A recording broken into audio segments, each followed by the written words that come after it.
Next question. Question number 3. Function of x is equal to 2x minus 5. Then find the function of tan. Function of x. ये क्या पढ़ा जाता है? Function of x. x में ही दे रखा है 2x minus 5. अब मुझे क्या निकालना है? Function of tan. तो लेफ्ट हैंड साइड आपने क्या किया? x को रिप्लेस किससे किया? tan से. तो राइट हैंड साइड भी जहां जहां x है वहां आपने tan सब्स्टिट्यूट कर देना है. लेफ्ट से कंपैरिजन किया, x की जगह हमने 10 रखा, तो राइट हैंड साइड भी 2 into 10 minus 5 is equal to 50. This is first part. Second part है फंक्शन ऑफ 7. फंक्शन ऑफ 7, तो सेम काम, हमने x को रिप्लेस करना है 7 से. -5, 14 minus 5 is equal to 9. Function of x given था. फंक्शन ऑफ जो मर्जी निकलवा ले, 10, 7, 0, 5. फंक्शन ऑफ y कुछ भी निकलवा सकता है. नेक्स्ट हमें टेम्परेचर दे रखा है, ये इक्वेशन दे रखी है, आप सारे फेमिलियर इस इक्वेशन से. टेम्परेचर इसीलिए C यूज किया है. T टेम्परेचर का सेंटीग्रेड 9C/5 + 32. उसने T - 10 पूछा है. T - 10 पूछा है, इसका मतलब हमें C को रिप्लेस किससे करना है? -10 से. तो T - 10 कितना होगा? 9 × -10 + 5 + 32. Answer is -90 + 5 + 32. 14 कैंसिल कर दें तो ये आ गया हमारे पास 18. And answer is -18 + 32. Answer is 14. Next, उसने आपको फंक्शन की वैल्यू दे रखी है, लेकिन किस पॉइंट पे? उसने कहा है TC = 212. मतलब इसकी जो वैल्यू है वो 212 है, लेकिन किस पॉइंट पे है? जैसे हमने यहाँ पे फंक्शन ऑफ T - 10 निकाला, यहाँ पे मुझे C की वैल्यू नहीं पता कि हमने C की क्या वैल्यू रिप्लेस करी कि उसका आंसर 212 आया. तो हम जब सेकेंड पार्ट सॉल्व करेंगे तो सेकेंड पार्ट है 9C/5 + 32. This is equal to 212. Variable एक तरफ, कांस्टेंट एक तरफ. कांस्टेंट क्या होते हैं? जो नंबर्स हैं वो कांस्टेंट है, क्योंकि उनकी तो हमेशा 32 है, हमेशा 32 रहेगी. लेकिन 9C/5 जो है वो वेरिएबल है. क्यों वेरिएबल है? ये डिपेंड किस पे करेगा? C पे. जैसे जैसे हम C की वैल्यू चेंज करेंगे, इसकी वैल्यू चेंज होती जाएगी.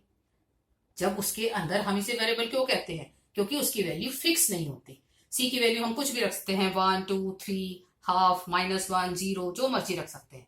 तो ये पार्ट क्या कहलाता है? वेरिएबल.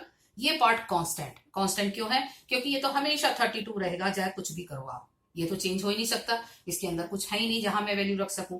ये भी कांस्टेंट है, क्योंकि कुछ बच्चों को ये भी प्रॉब्लम आई थी. ये वेरिएबल क्योंकि it's depend on C. When we change the value of C, it's value is also change. तो 9C/5 is equal to 212 minus 32. This is equal to 180. तो C is equal to 5 × 180 divided by 9. ये cancel हुआ, 20, and answer आ गया 100. C की value क्या आ गई आपके पास? 100. तो हमें सिर्फ यही चेक करना था कि किस वैल्यू के ऊपर हमारे पास ये 212 वैल्यू आती है. अगर हमें इसका क्रॉस चेक करना हो तो हम C की जगह 100 रखेंगे, तो मेरा जो आंसर आएगा वो 212 आएगा. नेक्स्ट क्वेश्चन उसने दे रखा है, अभी तक ऑर्डर्ड पेयर थे जिसमें से आप डोमेन एंड रेंज निकाल रहे थे.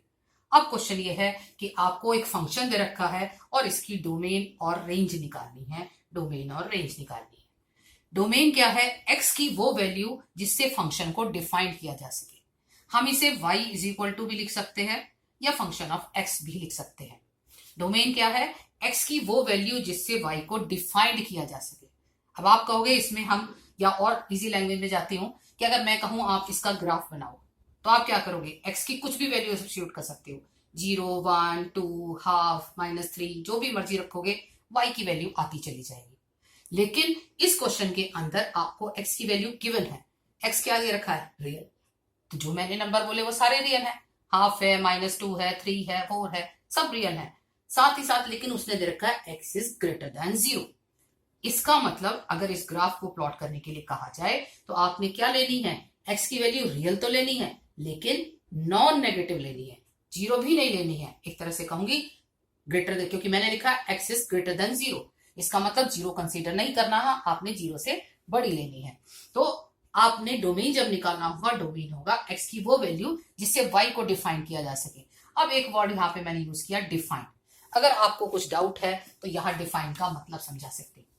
डिफाइन का मतलब आपको अगर मैं ये कहूं, क्वेश्चन जैसे दे रखा है y ओवर 1/x-2, साथ ही साथ मैंने कहा y ओवर √x-2, तो क्वेश्चन है। एक वर्ड मैंने यूज किया डिफाइंड, एक होता है नॉट डिफाइंड। डिफाइंड का मतलब वो वैल्यू जिसे हम सॉल्व कर सके, हम निकाल सके। कुछ क्वेश्चन ऐसे हैं, कुछ वैल्यू जिन्हें हम नहीं निकाल सकते। जैसे आप कहते हो किसी की भी पावर 0 हो तो वो 1 होता है, लेकिन 0 की पावर 0 जो है वो 1 नहीं होता। ये ऐसी वैल्यू है जिनका सॉल्यूशन अभी तक नहीं है।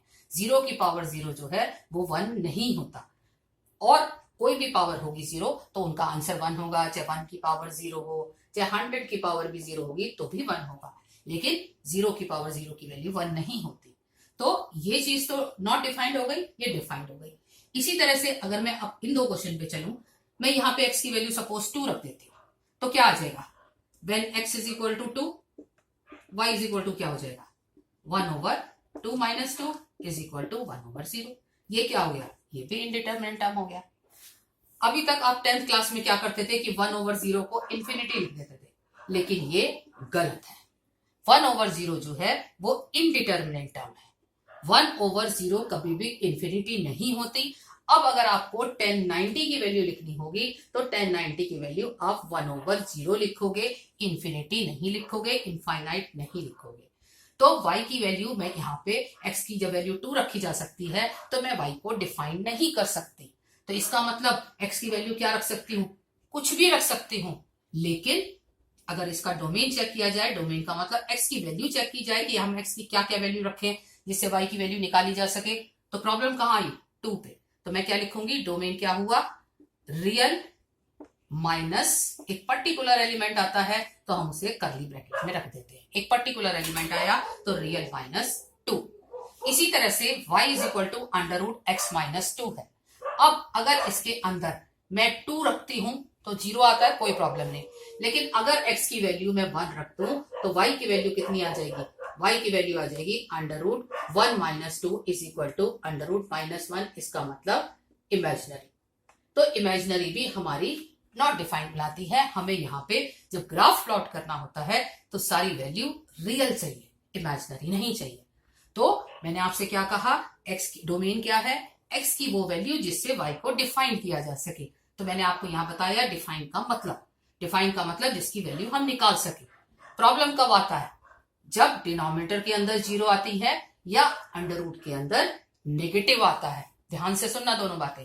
डिफाइंड तो वो है जब हम x की कुछ भी रखे जाए, जैसे इस क्वेश्चन के अंदर मैं x की कुछ भी वैल्यू रख लूं, y की वैल्यू निकाल सकती हूँ। लेकिन अगर मेरा क्वेश्चन फ्रैक्शन में चला गया और फ्रैक्शन में मैं यहाँ x की वैल्यू 2 रखती हूँ तो y की वैल्यू नहीं निकाल सकती, इनडिटरमिनेट टर्म हो गई।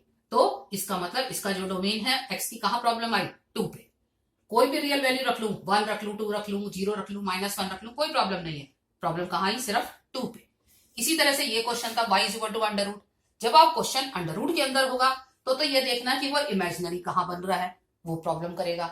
जब क्वेश्चन फ्रैक्शन में होगा तो ये चेक करना कि डिनोमिनेटर 0 नहीं होना चाहिए। जिस वैल्यू पे 0 बन रहा है इसका मतलब वो वैल्यू निकालनी पड़ेगी, वो वैल्यू उसमें से एक्सक्लूड करनी पड़ेगी, जैसे कि मैंने की है। जब क्वेश्चन फ्रैक्शन में तो डिनोमिनेटर 0 नहीं होना चाहिए, ये इनडिटरमिनेट टर्म है। या जब क्वेश्चन अंडर रूट के अंदर तो मेरा इमेजिनरी नहीं होना चाहिए। तो अब मैं वापस अपने क्वेश्चन पे आती हूँ। मेरा क्वेश्चन दे रखा है दिस, साथ ही साथ x इज ग्रेटर देन 0। तो डोमेन तो उसने आपको ऑलरेडी दे रखा था। डोमेन क्या हो गया? 0 to इन्फिनिटी। इन्फिनिटी के साथ हमेशा ओपन लगाते हैं क्योंकि हमें नहीं पता क्या इन्फिनिटी है। 0 के साथ मैंने ओपन इंटरवल इसलिए लगाया क्योंकि उसने लिखा है x is greater than 0। Open interval का मतलब होता है in between, from 0 to infinity नहीं, इन बिटवीन 0 to इन्फिनिटी। 0 से बड़ा और इन्फिनिटी से छोटा। इन्फिनिटी के साथ हमेशा ओपन लगेगा, चाहे आप माइनस इन्फिनिटी लो, चाहे आप प्लस इन्फिनिटी लो। तो डोमेन तो हो गया ये। अब बात करते हैं रियल उसकी रेंज की। अब रेंज की क्या बात होगी कि हमें रेंज में क्या प्रॉब्लम आएगी? हम यहाँ पे x की कुछ भी वैल्यू रखे जाए, y की वैल्यू हम निकाल सकते हैं। हमने ये चीज चेक कर ली, डोमेन आ गया। अब हम स्टार्ट करते हैं यहां से। उसने हमें दे रखा है, अब हमें उल्टा काम करना है। हमें x की वो वैल्यू चेक करनी थी जिसे y डिफाइन कर सके। अब हम y की वैल्यू चेक करेंगे। y क्या है? 2 - 3x। तो हम रेंज निकालने के लिए क्या करेंगे? रेंज हमें क्या दे रखी है? अगर मैं रेंज निकालूं, उसने दे रखा है x इज ग्रेटर देन 0। हम इस फंक्शन को निकाल रहे हैं, y को निकाल रहे हैं, तो -x क्या होगा? Less than 0। जब भी ये साइन जो चेंज होता है, ये आप पढ़ चुके हो छोटी क्लासेस में, ये जो ग्रेटर का या लेस का साइन उल्टा कब होता है? जब आप दोनों साइड नेगेटिव से मल्टीप्लाई करते हो। फॉर एग्जाम्पल, आप कहते हो 2 इज लेस देन 4, लेकिन हम अगर दोनों साइड नेगेटिव से मल्टीप्लाई कर दें, मल्टीप्लाई बाय -1, तो क्या हो जाएगा? -2 और ये -4। अब बताओ कौन सा बड़ा होगा? -2 इज ग्रेटर देन -4। जो नंबर लाइन से दूर होता चला गया वो उतना छोटा होता चला गया। जब हम लेफ्ट साइड की बात करते हैं, नेगेटिव साइड की, तो जब मैंने माइनस से मल्टीप्लाई किया तो -x is less than 0। Question में क्या है? -3x, तो मैंने -3 तो कर दिया था -3 से, और मल्टीप्लाई कर दिया, तो मैंने क्या किया? फिर अगेन 0 ही हो जाएगा, क्योंकि मैंने सिर्फ 3 से मल्टीप्लाई किया। अब लिखते हैं नेक्स्ट क्वेश्चन, मतलब आगे की पूरी चीज इसकी। -x इज लेस देन 0, तो -3x भी लेस देन 0 होगा। पूरा क्वेश्चन क्या है? 2 - 3x, तो 2 - 3x क्या हो गया? दोनों साइड मैंने 2 ऐड कर दी, तो क्या चीज आ रही है? और 2 - 3x क्या है? y is less than 2। तो इसका मतलब क्या है? रेंज क्या चीज आई? y is less than 2। इसका मतलब कहीं से भी शुरू कर लो, क्योंकि रियल नंबर है। रियल नंबर का मतलब सारे डेसिमल वाले सारे कुछ आ जाएंगे। तो मुझे लेकिन कहां तक टिकना है? 2 तक। तो रेंज कितनी आई इस क्वेश्चन की? अगर रेंज की बात करें, रेंज को जनरली उसने ऐसे लिख रखा है RF, domain of function, range of function. तो कहां से स्टार्ट करा? -∞ से लेके 2 तक।